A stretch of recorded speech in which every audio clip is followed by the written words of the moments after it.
क्या बीजेपी संघ के रिश्तों का स्वर्णकाल, मोदी का तीसरा कार्यकाल, कैसे सरकार के सर्वोच्च पदों पर आरएसएस का बोलबाला, बीजेपी संघ के रिश्तों पर सवाल उठाने वालों की कैसे हुई बोलती बंद।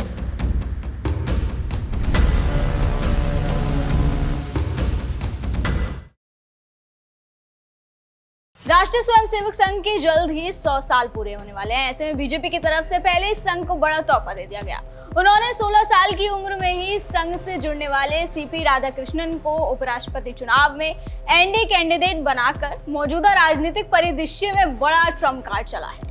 सीपी राधाकृष्णन की जीत लगभग तय मानी जा रही है, क्योंकि बीजेपी के पास लोकसभा और राज्यसभा के सांसदों की संख्या ज्यादा है। ऐसे में अगर सीपी राधाकृष्णन ये चुनाव जीत जाते हैं तो सरकार के सर्वोच्च पदों पर आरएसएस के स्वयंसेवकों का बोलबाला दिखाई देगा। ऐसा मैं क्यों कह रही हूँ, चलिए आपको समझाते हैं। देखिए, इस वक्त संघ से परिवार से नाता रखने वाले कई नेता ऐसे हैं जो सरकार में बड़े पदों पर बैठे हैं, जैसे राष्ट्रपति के पद पर विराजमान द्रौपदी मुर्मू, प्रधानमंत्री नरेंद्र मोदी, रक्षा मंत्री राजनाथ सिंह, गृह मंत्री अमित शाह, लोकसभा के अध्यक्ष ओम बिरला, केंद्रीय परिवहन मंत्री नितिन गडकरी, केंद्रीय कृषि मंत्री शिवराज सिंह चौहान, शहरी विकास एवं ऊर्जा मंत्री मनोहर लाल खट्टर, केंद्रीय शिक्षा मंत्री धर्मेंद्र प्रधान, महाराष्ट्र के सीएम देवेंद्र फडणवीस, मध्य प्रदेश के सीएम मोहन यादव, उत्तराखंड के सीएम पुष्कर सिंह धामी और उत्तर प्रदेश के डिप्टी सीएम केशव प्रसाद मौर्य। ये सभी संघ परिवार से निकले, इनका संघ से गहरा नाता है। और अब आगे सीपी राधाकृष्णन जब उपराष्ट्रपति की कुर्सी पर बैठेंगे तो वो पद पर पहुंचने वाले संघ के दूसरे व्यक्ति बनेंगे। इसके पहले वेंकैया नायडू उपराष्ट्रपति की जिम्मेदारी संभाल चुके हैं। नायडू से पहले भैरों सिंह शेखावत भी उपराष्ट्रपति रहे, लेकिन वो सीधा भारतीय जनसंघ से आए थे। ऐसे में संघ अपने 100 साल पूरे होने पर शीर्ष पर होगा, जिससे जाहिर तौर पर नागपुर में संघ 100 के जश्न के मौके पर ये क्षण अनूठा होने वाला है। राष्ट्रीय स्वयंसेवक संघ और बीजेपी के बीच सब कुछ ठीक नहीं है। ये खबरें, ये चर्चाएं समय समय पर आती रही हैं। विपक्ष की तरफ से भी कई बार ये आरोप लगाए गए कि संघ और बीजेपी में तल क्या है, लेकिन ना तो संघ ने इस बात को स्वीकार किया और ना ही बीजेपी ने।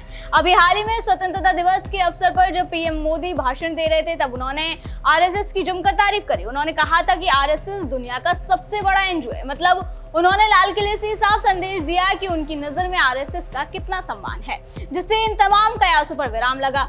ये पल संघ के लिए भी काफी भावुक पल था। पीएम मोदी के भाषण सुनकर संघ के आंखों में भी खुशी के आंसू छलक आए।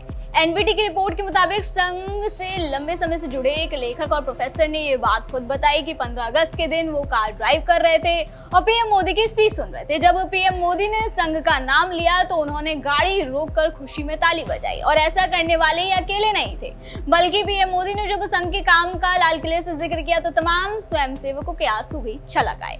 वहीं इसके बाद आरएसएस की तरफ से भी साफ साफ ये कह दिया गया कि उनके और बीजेपी के बीच कोई मतभेद नहीं है।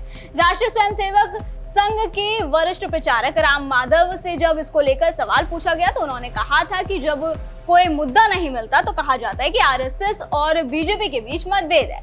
नरेंद्र मोदी का तीसरा कार्यकाल जो जून 2024 में शुरू हुआ, अप्रत्याशित रूप से बीजेपी और आरएसएस के रिश्तों का स्वर्णकाल बन गया।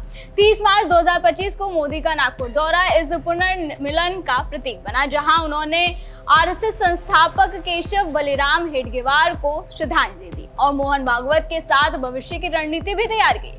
उसके बाद से लगातार ये देखा गया कि बीजेपी और आरएसएस का रिश्ता और मजबूत होता जा रहा है। लाल किले की प्राचीर से संघ की उपलब्धियों की बखान हो या उपराष्ट्रपति पद के लिए संघ बैकग्राउंड वाले सीपी राधाकृष्णन को चुनना हो, ऐसा लगता है कि आरएसएस बीजेपी के रिश्तों का स्वर्णकाल चल रहा हो।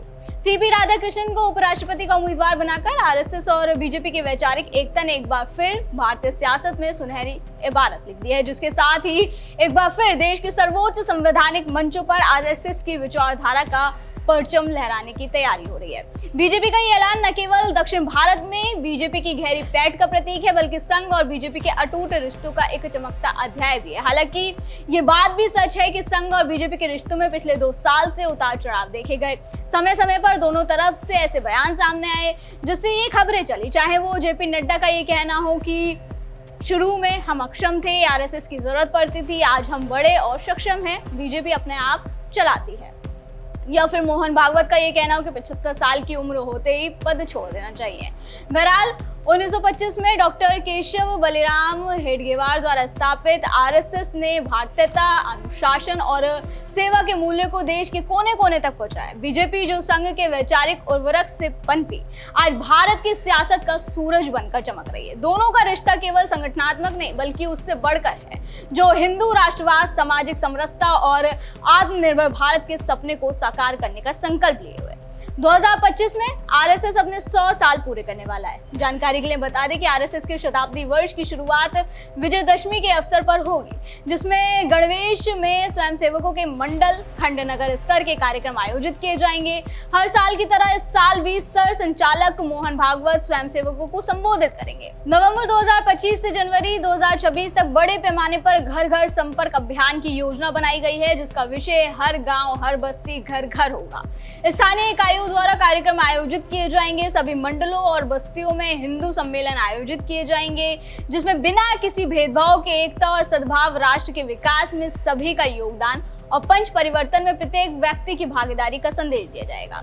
यह नहीं, युवाओं के लिए भी विशेष कार्यक्रम प्रांतों द्वारा आयोजित किए जाएंगे। 15 से 30 साल की उम्र के युवाओं के लिए राष्ट्र निर्माण, सेवा गतिविधियों और पंच परिवर्तन पर केंद्रित कार्यक्रम भी किए जाएंगे। और अब सीपी राधाकृष्णन का उपराष्ट्रपति पद के लिए नामांकन इस ऐतिहासिक पड़ाव को और भी स्वर्णिम बनाता है। ये संघ के स्वयंसेवकों की निष्ठा और समर्पण का उत्सव है। ऐसे में ये जश्न और भी ज्यादा शानदार होने वाला है। दर्शकों, आपका इस खबर पर क्या कहना है, हमें कमेंट करके जरूर बताएं। फिलहाल आज की वीडियो में बस इतना ही। अगली बार फिर होगी मुलाकात। आप देखते रहिए JNP इंडिया, हर खबर भरोसे के साथ।